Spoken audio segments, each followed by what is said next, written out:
AP liquor scam వ్యవహారంలో SIT మరో కీలక ముందడుగు వేసింది. మాజీ మంత్రి నారాయణస్వామిని విచారించారు.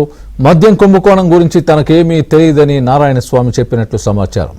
అంతేకాకుండా తాను మంత్రిగా ఉండడం వల్ల సమావేశాలకు పిలిచేవారని, మిగతాదంతా వాళ్లే చూసుకున్నారని చెప్పినట్టు తెలుస్తోంది. నారాయణస్వామి స్టేట్మెంట్ను రికార్డ్ చేసిన సిట్ అవసరమైతే మళ్లీ విచారణకు పిలుస్తామని నోటీసులు ఇచ్చారు.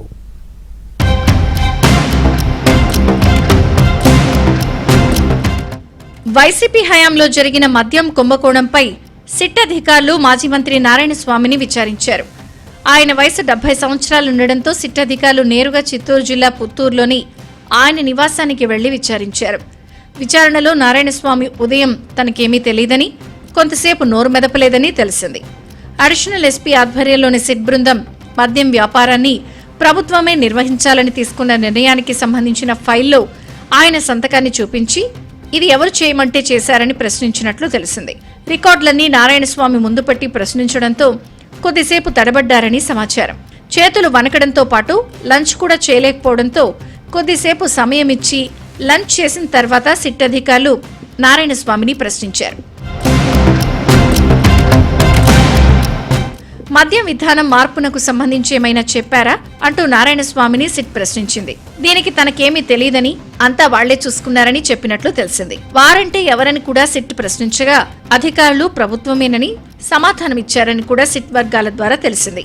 మద్యం ఇండెంట్ పెట్టే ఆర్డర్ ఫర్ సప్లై విధానాన్ని ఆన్లైన్ నుంచి మాన్యువల్ గా చేశారని, ఈ అంశం గురించి మీకు చెప్పారా అని సిట్ అధికారులు ప్రశ్నించగా తనకేమీ తెలియదని నారాయణస్వామి చెప్పారు. ప్రభుత్వమే మద్యం వ్యాపారం నిర్వహిస్తే అవినీతికి ఆస్కారం ఎక్కడుంటుందని నారాయణస్వామి వ్యాఖ్యలు చేశారు. దీంతో ప్రైవేట్ వ్యక్తులు వ్యాపారం నిర్వహించుకుంటే అసలు అవినీతి జరగదని, ప్రభుత్వమే మద్యం వ్యాపారం నిర్వహించడం వల్ల అవినీతి జరిగిందని సిట్ అధికారులు చెప్పినట్టు తెలిసింది.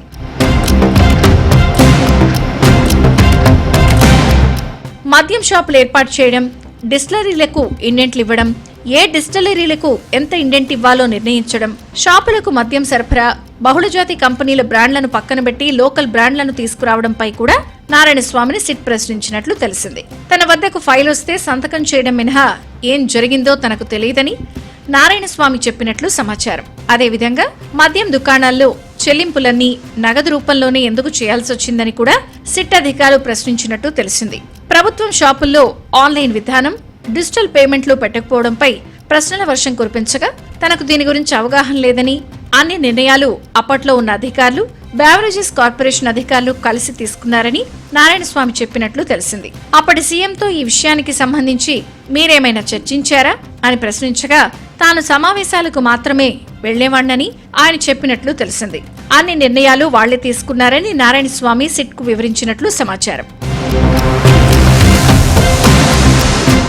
సాయంత్రం వరకు నారాయణస్వామిని విచారించిన సిట్ అధికారులు స్టేట్మెంట్ ను రికార్డ్ చేసి వీఆర్ఓలతో సంతకాలు చేయించారు. అవసరమైతే విచారణకు పిలుస్తామని, తమకు అందుబాటులో ఉండాలని నారాయణస్వామికి నోటీసులు కూడా ఇచ్చినట్లు సమాచారం.